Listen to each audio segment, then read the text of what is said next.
And Borada, good morning. For those of you who don't know, my name is Sophie Crouch and I'm a project coordinator at Mentemon, and I work as part of the Selkie Project, and I'll be chairing today's session. As I'm sure you've probably heard, having registered for the event, but this is a series of sessions organised by the Selkie Project, and it is focused on providing business support for companies in the marine energy industry or those that are looking to diversify into the sector from other areas. And these events will hopefully give your company the opportunity to learn more about key themes from experts in the sector to help in your endeavours to enter or work in this really innovative and growing industry. And it will also give the opportunity for you to hopefully network and meet with other companies and hopefully hear about the different developments going on. So today is actually our second session in the series and will be focused on insurance. We're delighted to be joined by our expert today, Michael Bullock, who's the Director of Renewable Risk Advisers. So Renewable Risk are a specialist risk management consultancy and insurance broker with extensive and really industry-leading experience of risk mitigation in the renewable energy and energy efficiency sectors. So I'm sure, as many of you know, insurance and risk are huge factors to be considered in the marine energy sector. And today's session will be a brilliant opportunity to learn from real-life examples and gain insight into how to minimise the risks in project developments. Just before we do officially get started, I know there's a few people still coming in, so welcome to those that have joined us. We will have a quick introduction to the Selkie Project, but just before that, I'll run through a few housekeeping guidelines, although I'm sure you're all very well versed in online formats now, but just as a reminder, if all participants could just keep themselves on mute while we have the presentation, just to prevent any feedback and ensure that we can hear our speaker clearly. After hearing from Michael, we will be holding a bit of an interactive Q&A session. So if you do have any questions, feel free to put them in the chat. We'll of course try and get through all of the questions this morning. And similarly, if you'd like to ask the question yourself during the Q&A, feel free to use the raise hand function at the bottom, and you're welcome to then unmute yourself and provide your question. If you need any assistance at any point, just put a message in the chat. We do have the Selkie team on hand to help with any technical difficulties, keep things running smoothly, so just let us know. If you're on social media, please do follow us, and you can tag us at Selkie Project, and you can also use the hashtag Meet the Expert on Twitter and LinkedIn for this session. And lastly, just as for your information, this session will be recorded, and we are going to have a section on the website with all the resources from the Meet the Expert sessions, so you'll be able to go back and use it as a resource or share with any colleagues or contacts that may find it useful if they weren't able to attend. So just before I officially introduce our speaker, I'll just give a very quick update and overview on the Selkie Project. I'll keep it brief, as I do recognise quite a few names on the screen, so I'm sure you've heard the presentation a few times, but just for those who maybe haven't before, I'll just get my screen up.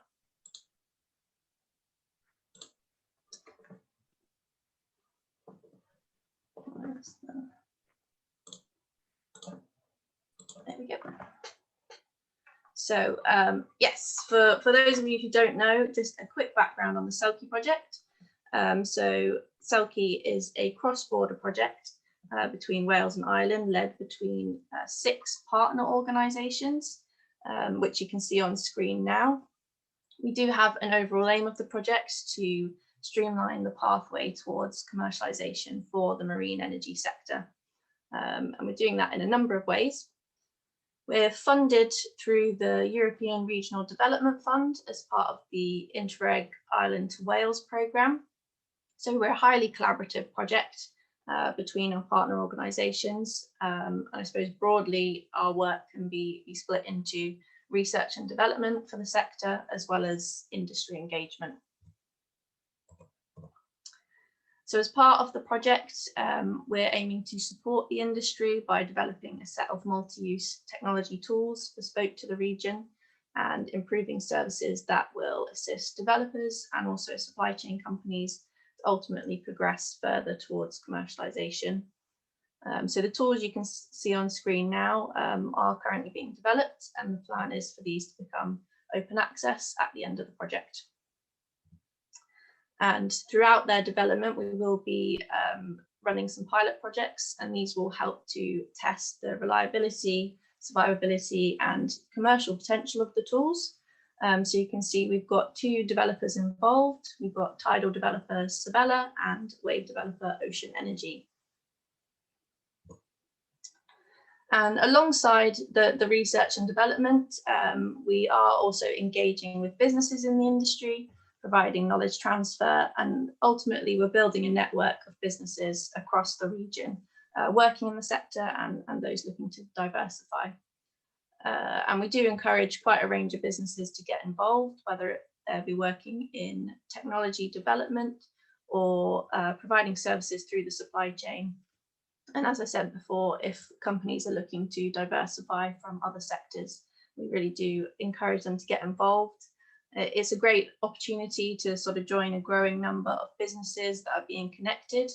And it's a chance to sort of learn from industry experts and gain knowledge and support from them whilst building contacts in the industry. So joining the network is completely free. Businesses can receive a range of support, which I've just listed a few general options on screen now. So for many, that may be full training in the tools that I mentioned, as well as the input into the development of the new products for the industry. We can also assist with data analysis and modelling work.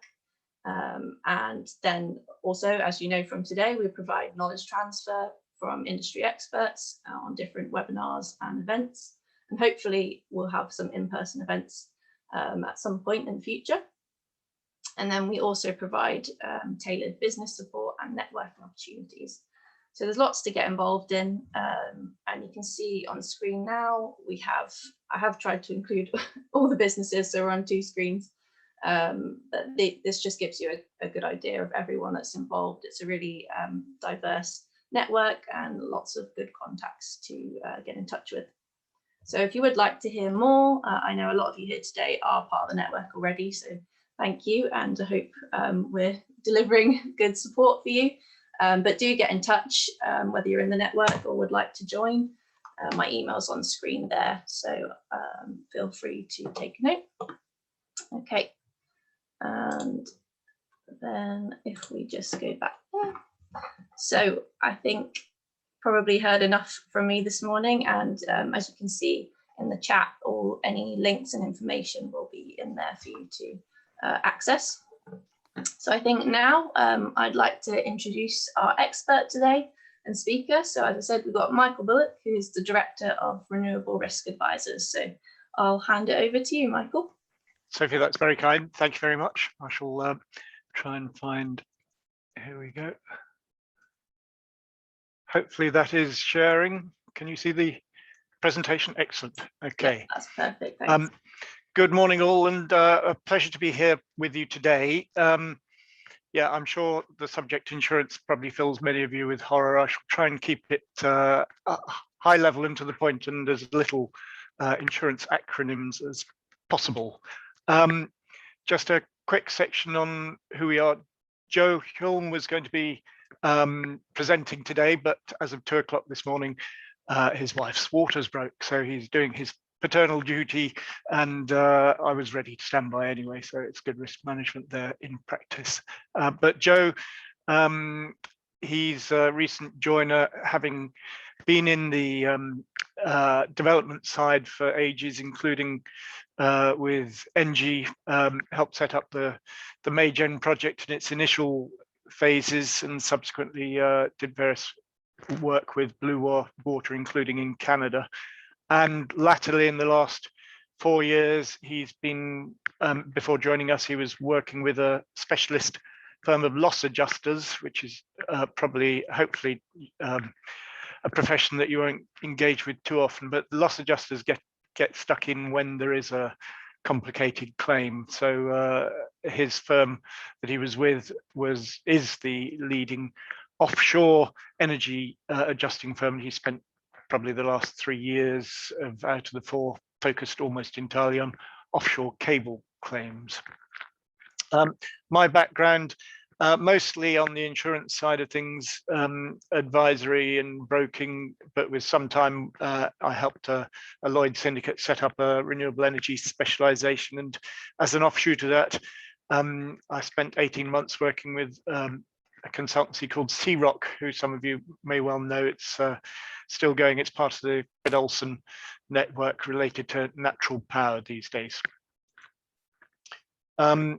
We as a company, as the name suggests, we work in renewables, but within that we're fairly well spread across the space, including latterly things like battery storage and so on and so forth. But probably half of our time, at least half of our time these days, if not more, is engaged in offshore renewables, not least because there's probably more risks to address there, as we'll discuss. What we actually do within those fields, we've split into 2 now with Joe joining us. The main offering is really around the risk advisory side of things, so helping people identify risks, manage them if possible, and then describe what mitigation's in place in such a form that projects can become insurable, etc., etc. Hopefully we get involved earlier than that at project design phase, and therefore can influence or help people in their choices at that stage understand what the implications might be when it comes to the later insurability. We do act for some as a broker, but increasingly we're passing on the transactional side to other brokers and concentrating on the client side advisory stuff. In which, guys, Joe's joined us to set up our post-loss advisory side of things. So even if we're not advising clients already on their original risks, his experience and expertise with offshore renewables is invaluable and a very rare commodity. And you can hold people's hands on both sides of the fence, where a loss adjuster typically works for the insurer. They do their best to appear impartial, but nonetheless they're paid for by them. The post-loss advisory is really saying that we can actually also act as loss assessors, which is the other side of the coin. It's representing clients. So why are we bothering talking about insurance so early? There have been a few instances in the past where people have brought their wave and tidal projects to the insurance market and said, I'm launching next week, next month, can you insure me? And the answer at that stage is probably no, thank you. There's quite a lot of groundwork needing to be done. I mean, the negotiation process anyway was slow, but we are in the hardest market insurance-wise that there has been for probably 15 years or so, after a lot of bad results, poor underwriting, overcapacity, which has shrunk dramatically thanks to events of the last few years, including losses due to coronavirus. So what's happening is premiums are rising to the extent that some insureds are saying, I don't want to insure at that stage, I'll go self-insured, thank you. Because I'm also looking at offshore, it can easily get to be £100,000 deductible before any insurance cover kicks in, and the scope of cover, if anything, is reducing. This is a sort of battle we're facing on a daily basis. The insurers, even in Lloyd's, many of them closed their marine book entirely 18 months ago because they were just losing money consistently over so many years and they couldn't make a case to carry on. So the amount of players out there has shrunk. By the time you get to something fringe like wave and tidal, it's really quite difficult to attract too much interest. Unlike perhaps something like floating wind, where they're more certain about the immediacy of the scale. but it's still tricky actually. So it's important to make your story heard, so that you don't turn up late in the day and find that there's nothing that can be done. And that extends through the supply chain, frankly, as we'll discuss further. So what are we talking about? There's three bubbles there. On the left-hand side, what we know we can insure is the physical damage due to fortuitous causes and injury to third parties. Fortuitous meaning storm vessels hitting you, maybe accidental damage in installation and so on and so forth. Where you won't get cover from day one, at least, is for any defects, any performance issues, any machinery breakdown. So if it stops working, or if a key component snaps in the first at least a year, probably 2 years, frankly, of a device being out there, the first prototype of a device being out there, these won't be insurable until there's sufficient data to give the cover. And across both of these areas, it can be very difficult to get loss of revenue cover, including even from the natural perils and the like, partly due to lack of certainty over the supply chain, how long it takes to replace parts, essentially. Then we've got some uninsurable risks. These are more the sort of political risks, things completely outside the reach of the normal sort of physical damage kind of thing. So delays due to contractors' non-performance, missiting a tidal platform, for instance, etc., would normally not be covered by the standard project insurances. There may be recourse against contractors and experts' professional indemnity policies, but not for the main client's own insurances. Is it risky?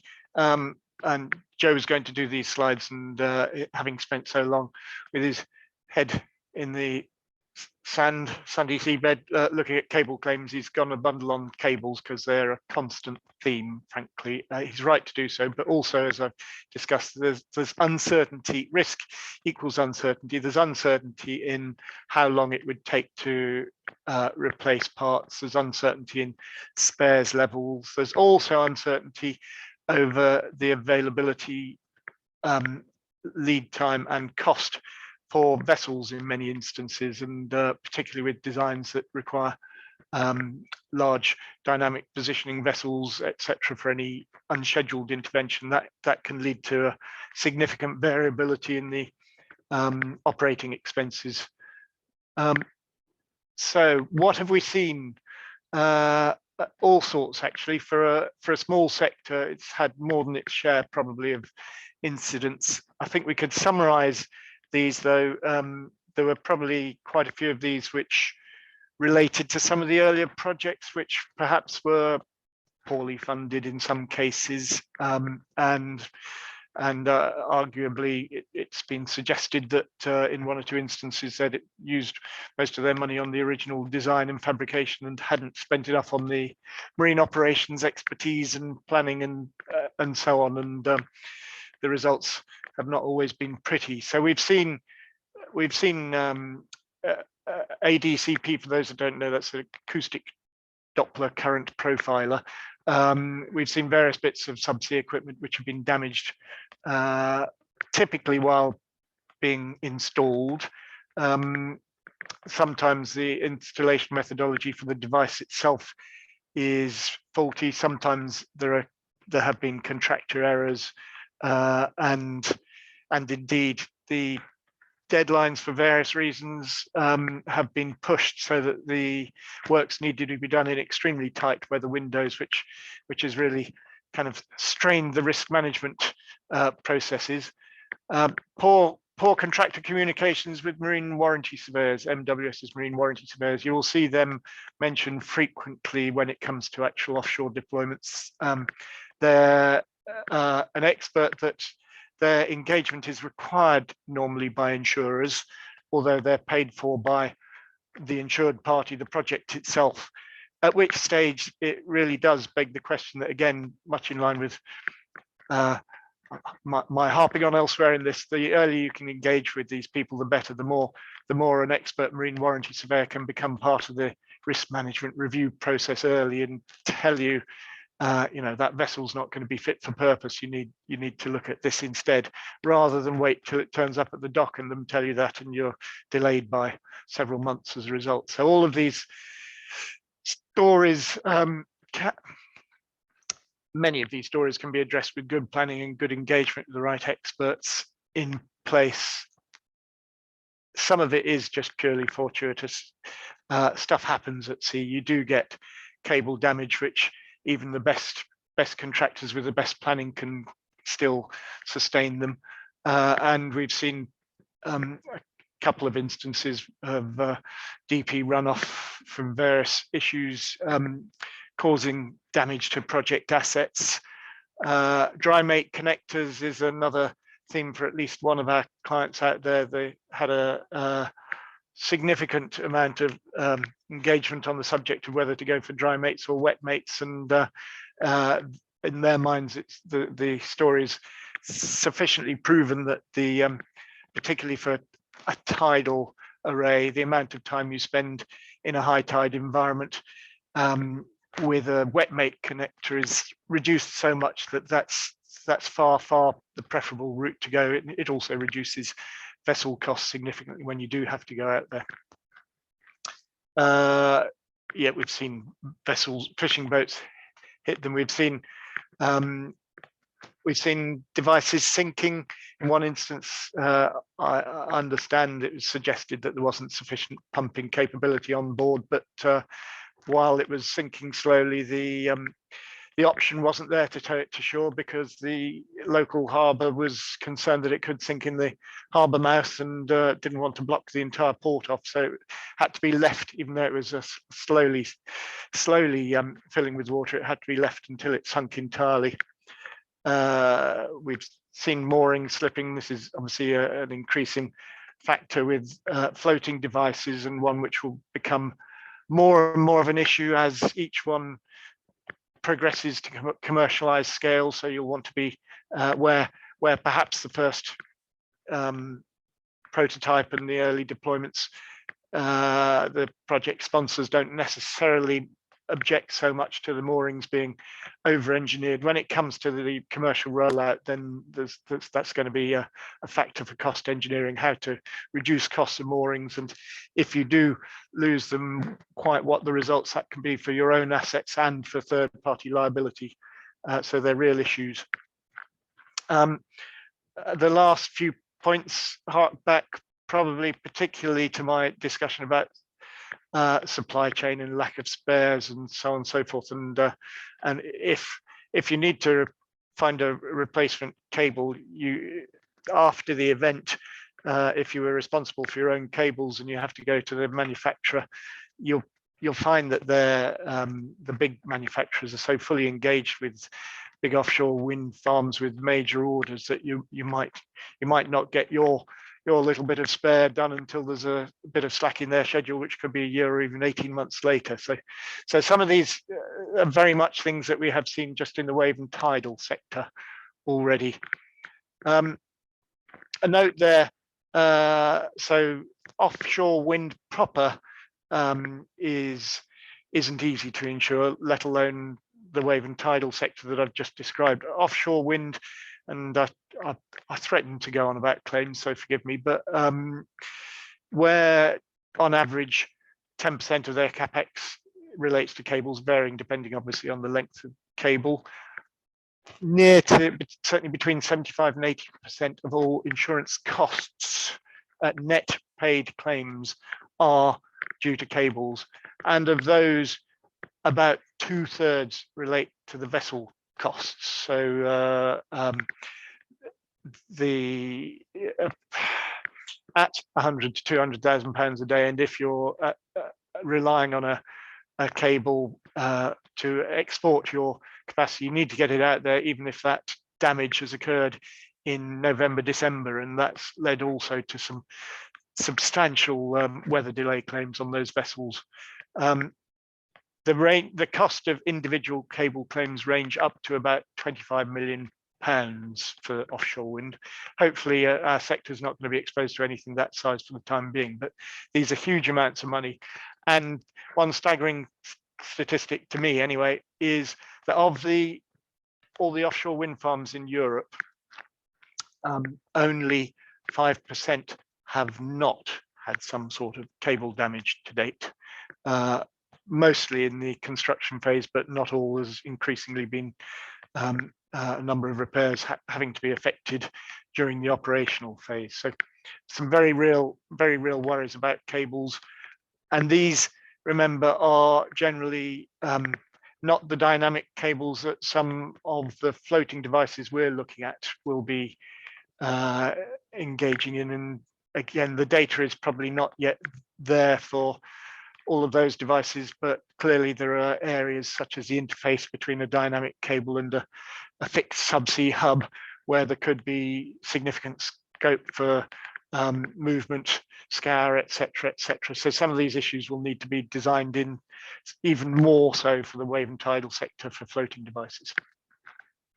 Mitigating factors, I won't go through these in great detail, although there's actually some of the most important issues covered here in a sense. But what I mean is, there are all manner of protections and planning measures and contingencies you can take and risk reviews that you can and should take.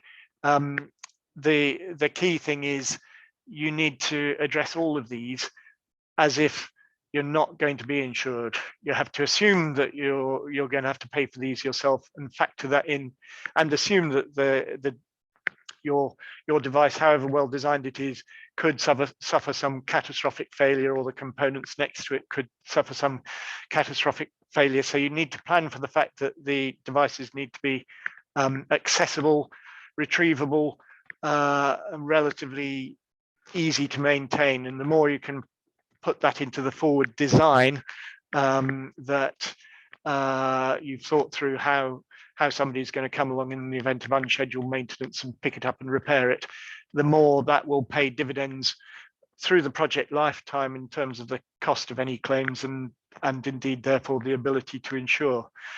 And on the right hand side there, in order to inform that general story, as discussed, the more you can demonstrate you've engaged with the right third-party verification agencies to look at how it'll survive, how it'll perform, the more experience your team and your contractors have in the relevant sea conditions, particularly tidal, which is very specialist, the more likelihood you are to be successful, full stop, but certainly in terms of insurance. Marine warranty surveyors, again, can be a crucial added value to your risk team. Suppliers, the more you can engage them in the process so that many of the key, as many of your components as possible, if there are spares because they're off the shelf, great. If there are some components, as is normally the case, that are bespoke to your project, then you need to have a plan for replacing that, and whether there's service level agreements with suppliers that can be put in place to accelerate that process. And obviously, the likes of ourselves can help work through that story with you and identify risks that haven't been addressed yet, and how to demonstrate that story. My couple of other observations there: long tows. We've seen some very long transocean tows, which they are insurable, but they certainly add substantially to the cost of any insurance for a project that insurers see a towing of devices being a high risk situation. So again, managed by engagement with marine warranty surveyors is essential.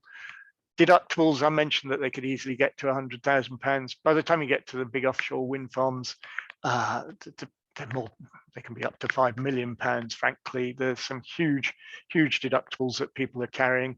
The contractors in offshore wind buy down their deductibles so that they only retain the first £500,000. It's these sort of numbers that we can be talking about fairly quickly when we get to scale. But even with our first wave and tidal devices, they're going to hurt there's been so many issues out there, and the insurers don't want to necessarily have to pay for all those predictable marine operations costs, for instance, and so on and so forth.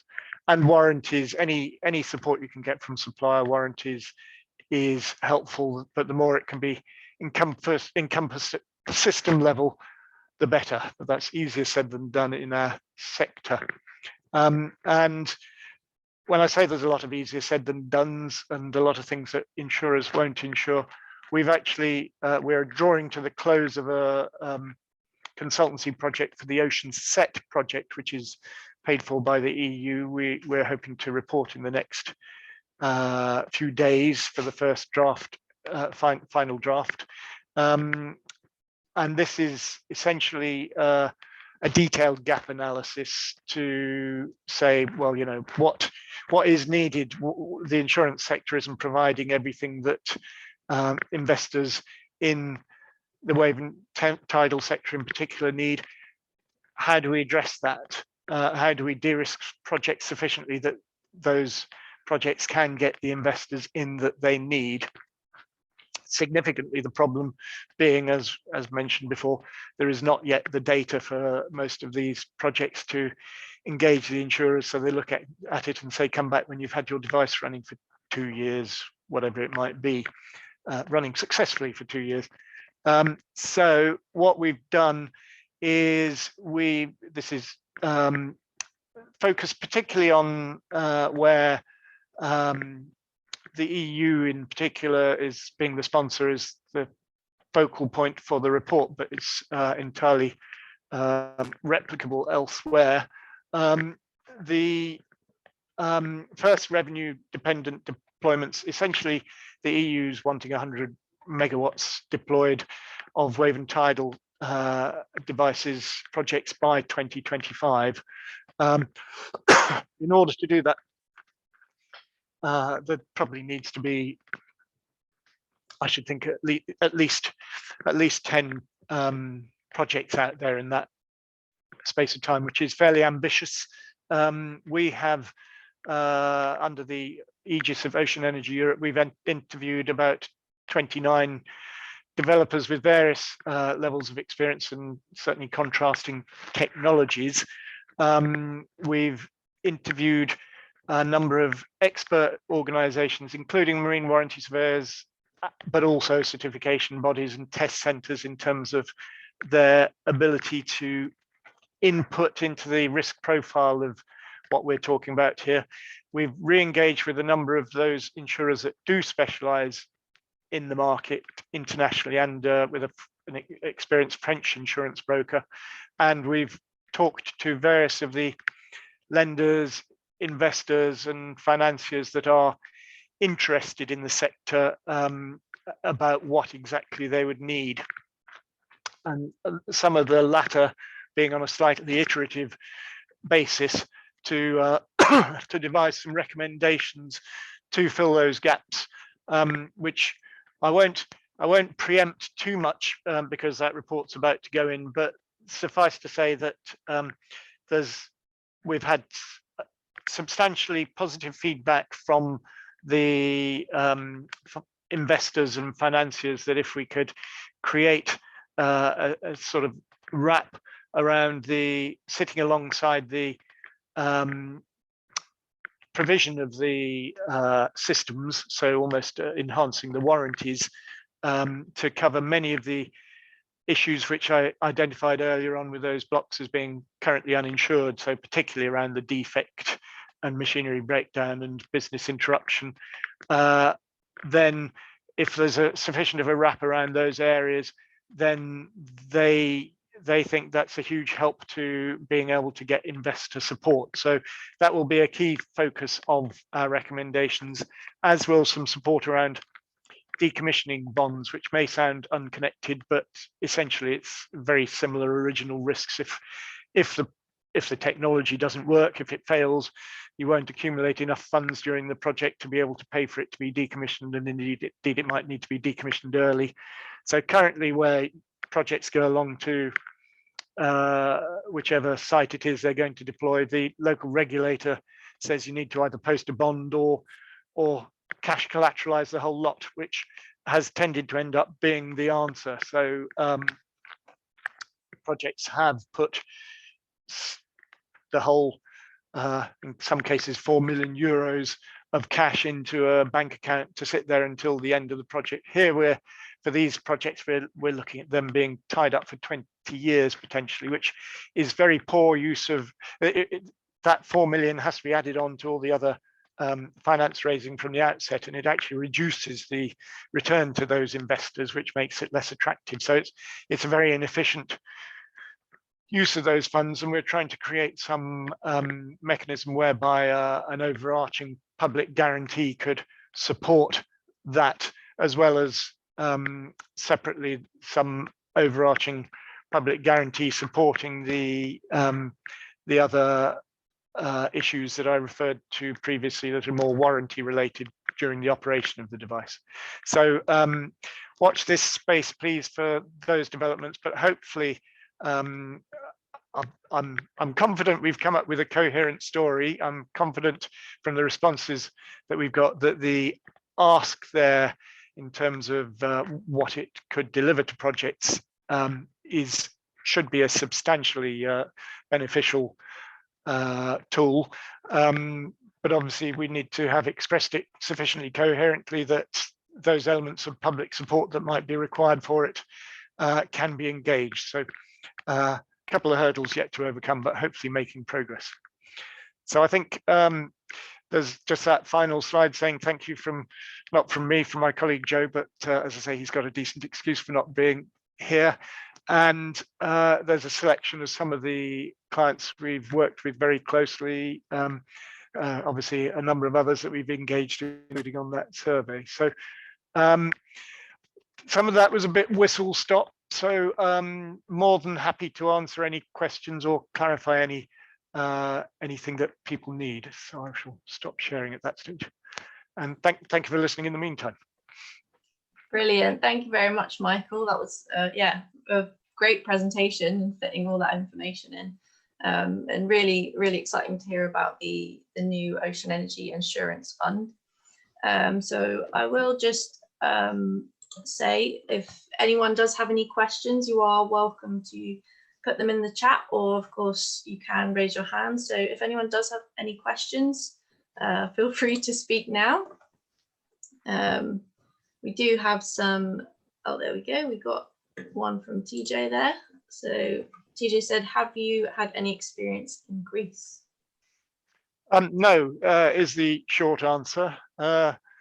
Relatively little in the Mediterranean so far ourselves, although one or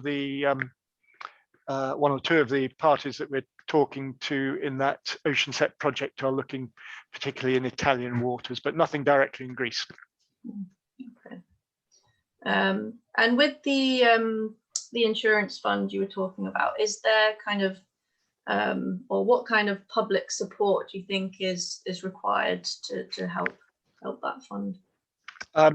Yeah, thank you, Sophie. So, I mean, we're conscious that, and as I say, I don't want to give too much away before I present it to the funders, but we're conscious that these are areas of real risk, and that you can't just expose public funds without both a sensible amount of risk sharing and a robust due diligence mechanism. So the bulk of the risks, we are proposing what is called a protected cell captive structure, which is essentially a sort of quasi-insurance entity, but each project to be insured by this fund will have its own cell, and it will have to make a significant contribution. It's essentially contingency funds for the project that are kept within that cell. So it might be, depending on the size of the project, but plucking numbers out of the air, it might be that the project says, I need all these things you're covering for me. In order to protect my investors, I need to show them that you can protect me for 10 million euros worth of cover in the aggregate over 3 years. It might be that a more sensible, realistic estimate of what it's likely to cost is down around the 1.5 million. So maybe they put that 1.5 million, we have to finalize the numbers, it's subject to further iteration, but that perhaps in that instance goes into their cell. They're not exposed to any losses from other projects, and that is essentially used just for answering those contingencies within the covered elements of their project. But from the perspective of the investors, if that cell runs out, there would still be 8.5 million euros potentially in the pot guaranteed. So the public guarantee would really sit above once that cell's been exhausted, if the losses from these all were significantly higher than reasonably assessed in the first place. And that reasonably assessed in the first place will involve establishing out of those panel of experts that I referred to, really creating a robust process where you can look at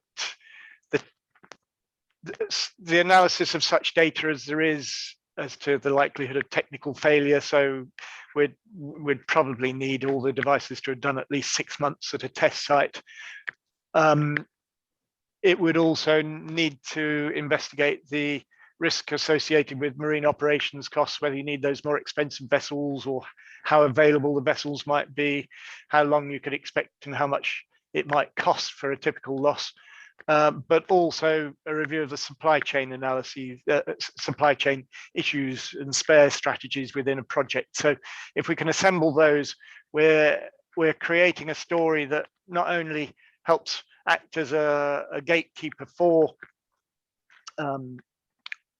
accessing the fund in the first place, but it can also, because some of the risks might still be addressed by the ordinary insurers, some of the fortuitous material damage risks, for instance, we can start to feed that learning back into them to accelerate how quickly their appetite to cover these risks more generally come in. So the idea would be very much a learning organization, feeding back into the projects, cross-referring lessons learned, but also informing insurers and investors to bring them to the table more quickly. Yeah, okay, brilliant. And just following on from that, we have got a question from Sebastian, who has just asked when the fund is anticipated to launch to access and how will the premiums be determined?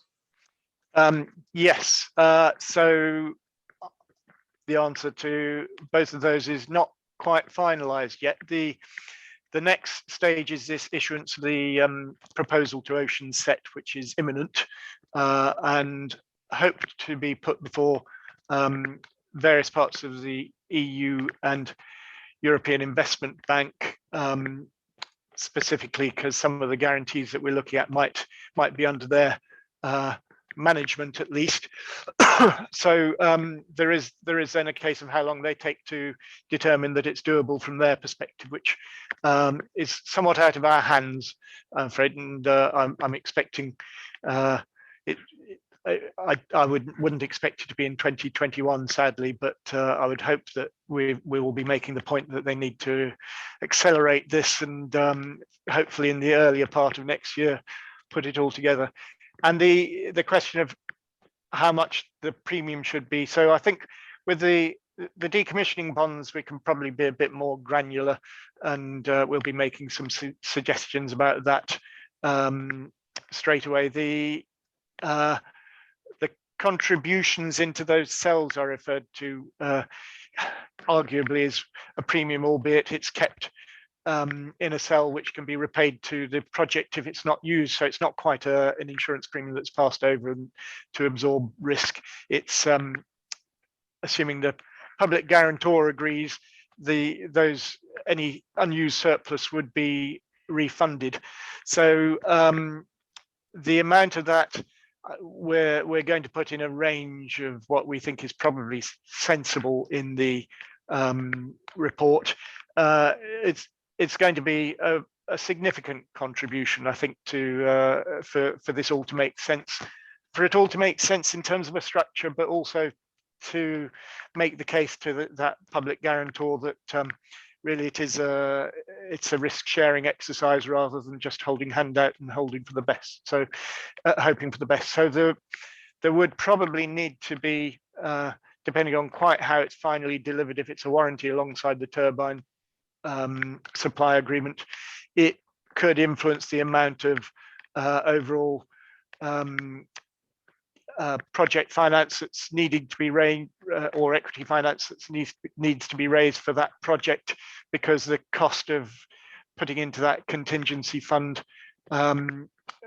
needs to go on top. Although I would argue actually it hopefully would substitute for some of the contingencies that project ought to otherwise have. So that probably wasn't a very detailed and immediate answer to your question, but it's still TBA. Yeah, no, that's fair enough. And thank you, Sebastian, for your question. I think we did have another question which we'll go to. And if you'd like to expand on this, anyone that's asking questions, you're more than welcome to chime in. But will the project developer be responsible for the premium, or will it be absorbed by the fund? That contingency into a cell, which could be referred to as a premium, I think would come from, eventually it would come from the project developer one way or another. It would be, the funds would be there to their benefit as well, and it would be repaid to them if not used. So essentially it's the project developer, as we see it, having it would be great if there was an entity in the public purse that would stump up that cash too, but with the help of Ocean Energy Europe exploring the various EU entities in particular, there's no obvious source of that, so it would have to come probably from the project one way or another. Okay, yeah, all right, brilliant. And I think I do have just one more question, maybe, unless anyone else does, but particularly with kind of wave and tidal, with where there's lots of new and developing designs that are all maybe quite different and innovative, would you say there's a kind of best method or perhaps standards in place to kind of ensure reasonable quotes for these unique designs, I suppose? There are a number of initiatives underway to achieve standards, not quite certification yet to the level that you might get with an offshore wind turbine, but standards through bodies such as the IEC. The more progress that can be made realistically towards that, the better. It is something that insurers recognise. The issues that we have here still exist, and conversely, insurers will cover devices that haven't made any progress towards such certification, but it certainly helps. It helps reduce the cost, and it increases the appetite. So it's a valuable part of the process. As I say, there's a number of similar initiatives. Our risk panel isn't intended to compete with those, more to be a sort of oversight as to what verification and certification and third-party risk management is in place for each project, and whether they've ticked all the right boxes, and then to analyze what that might mean specifically for these insurance aspects. But standards and certification, hot topic, and some good work being done. Yeah, okay, brilliant. All right, well, if there are any more questions, obviously you can submit them quickly now, but if you think of any after the session, you're more than welcome to submit them through me or to Michael directly. And we do also have a LinkedIn discussion group for the Selkie network. So you're more than welcome to join that and continue any conversations from these Meet the Expert sessions there.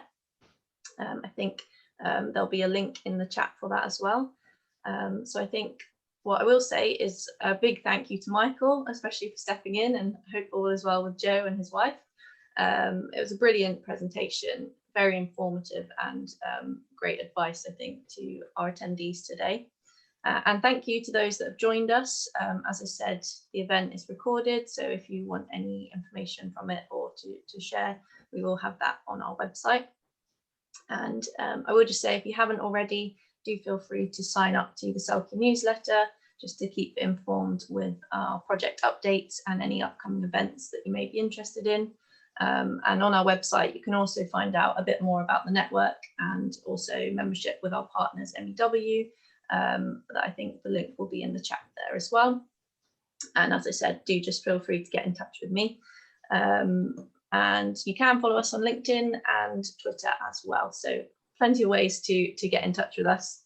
As I said, this is a series of events, and the next session we have will be in 2 weeks' time. I think we've actually got 2 sessions coming up that week, one on the 22nd of June and one on the 24th. That's a Tuesday and a Thursday.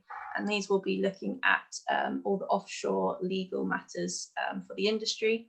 So we'll have a session sort of focused on Welsh legal matters with Stevenson Harwood, and the second session on the 24th will be focused on the Irish legal matters with LK Shields solicitors.